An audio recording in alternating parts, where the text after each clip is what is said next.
2, 1. If you want to say something instead of me,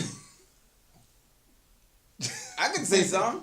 Say something. Go ahead. Say something. if you want to connect, oh, I hit the mic off.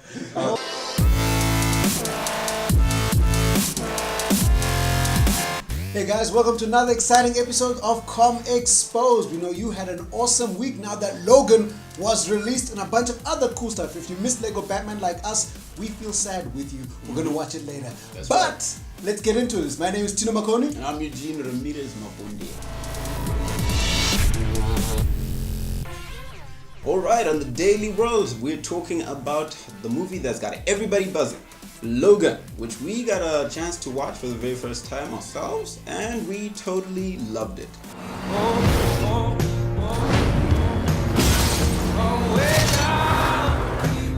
She's like you. Very much like you. Tino, what did you think of the movie? I thought it was alright. I gave it a 2 out of 10. Oh yeah. And It's a step up from a 1.5. That's what you pretty much. I mean, yeah, nothing's perfect. Because my 2 is actually higher than my 9. There you go. It was actually a very, very good movie. Thoroughly enjoyed it, and maybe one of the best of the X-Men movies and Wolverine movies. Definitely better than all the Wolverine movies. Yeah, in my opinion, James Mangold should have been the guy behind every X-Men movie because it was that realism that everyone was envying after watching movies like The Dark Knight. And I think the drama was exceptional. Everything was relevant, and it had scenes and not moments. Yes. It actually had scenes. If you, yeah, that's a little thing we've been looking at these days. Difference between moments and scenes, and we agree with certain other YouTubers that things like BVS had a whole lot of moments, whereas Logan had a whole lot of complete, actual, self-contained scenes, things that you could actually remember, not a whole lot of dramatic pose, fall down from roof. This is too much slow-mo. I barely remember any slow-mo. Except There wasn't any. Spoiler. Do we need to do a spoiler alert? They've watched it by now. Spoiler alert. This is your moment to change channel. Take cover if you haven't watched it. We're gonna say something that will spoil it.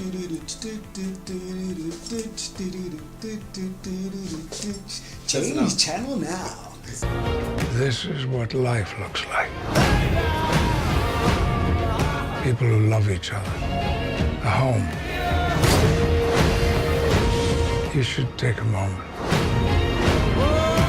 Feel it.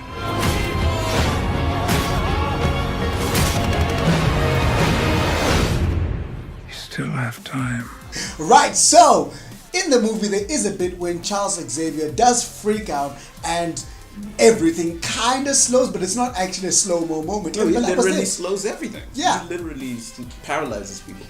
But the beauty of this film is that it managed to build on all the previous X-Men films and the relationship between Charles and Wolverine to actually highlight that they're human beings with actual issues, realistic emotional issues, and it sold it as a more realistic, grounded film rather than our typical spandex-clad kind of superhero movies that we're used to.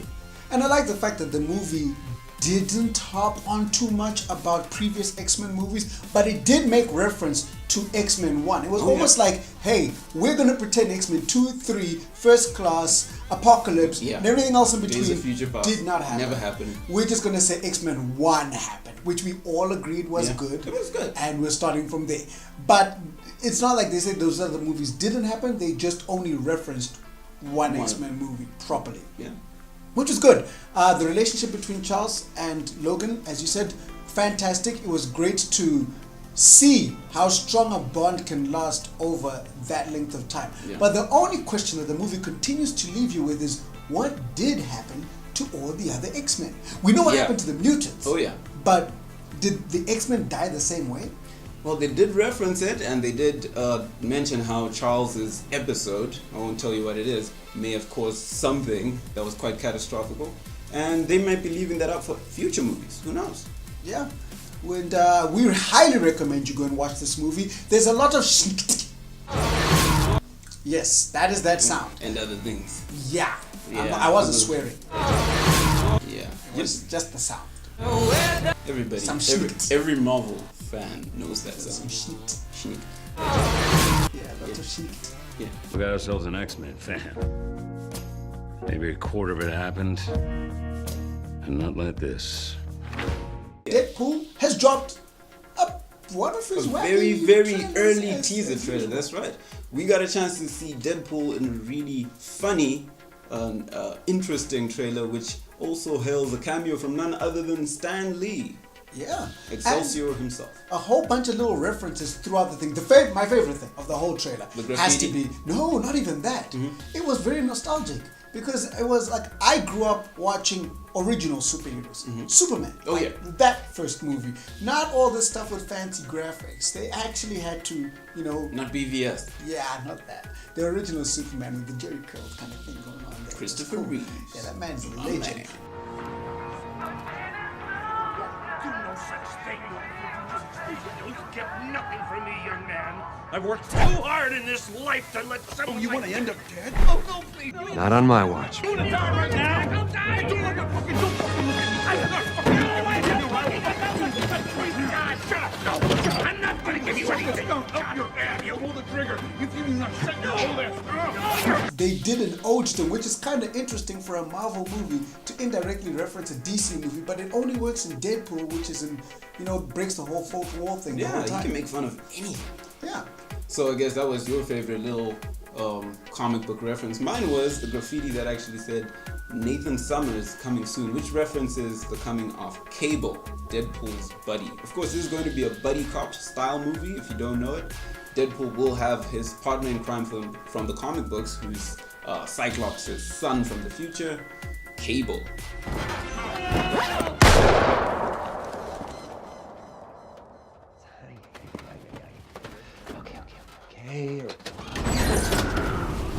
Wow, nice suit. Zip it, Stanley.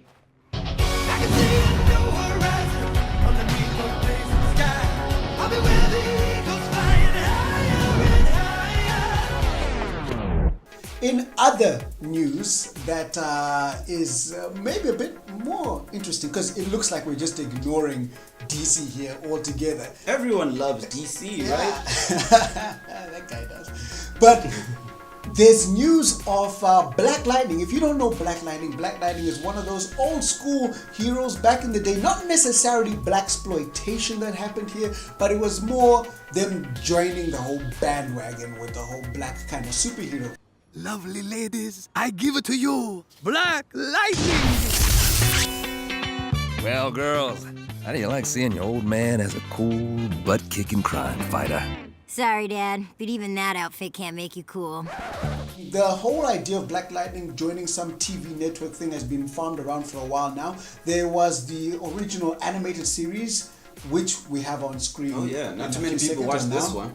And that looked cool. And we're thinking that CW may actually be picking up Black Lightning. The rumor mill has been going. It seems the script got there and all that sort of stuff is there. So they might actually take on Black Lightning as their equivalent of Luke Cage. That's really cool, considering that Black Lightning is one of DC's oldest or first black superheroes. It's about time.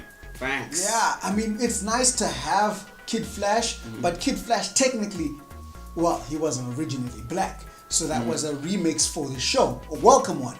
But now Black Lightning would be the first actual proper original solo black superhero that they'll be putting up on that screen. Dr. Polaris, you girls stay here. Maybe he is cool. You wanna know what else is cool? I got it like that. I got it like that.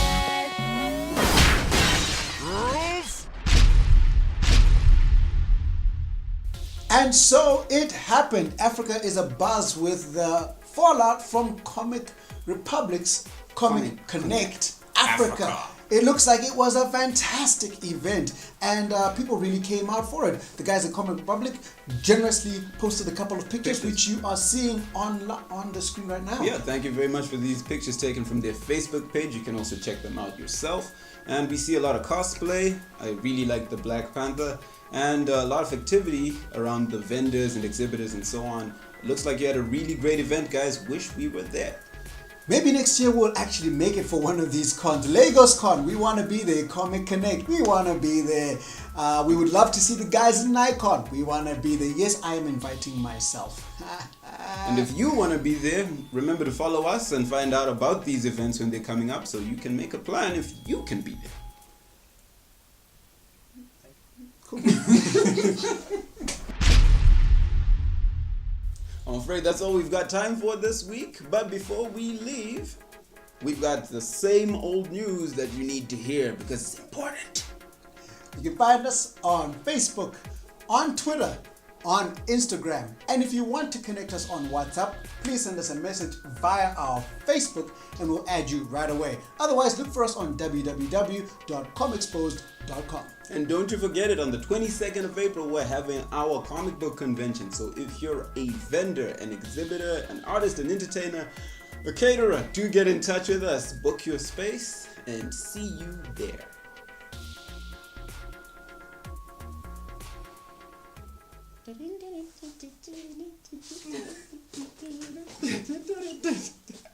The shooting stars took it. Stop playing.